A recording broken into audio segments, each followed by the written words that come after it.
everyone, and welcome back to the Kitchen Instruments Christmas Special. Now, today I'm going to make a very special dish for you because today we're going to be making a dish from my childhood. Now, this is a Transylvanian Saxon German version of a pancake or a crepe called Kletitten, or Kletitten depending on how you pronounce it. Now, this stuff, very similar to a crepe, very simple to make, but at the same time, just incredible. The versatility in it could be sweet, it could be savory.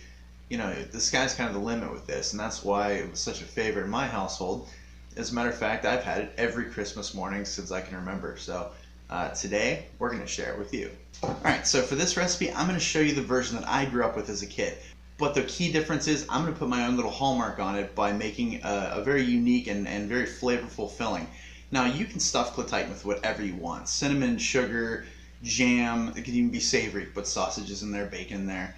I'm going to make a raspberry cream cheese filling that, I'm going to be honest with you, is killer. Very killer. Alright, so who's ready to make some Kletitten, or Kletitten, depending how you want to say it. I'm telling you, you guys are in for a treat. It's going to be a good holiday. Let's do this.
Alright, well that's how to make a classic from my childhood with my own unique holiday twist.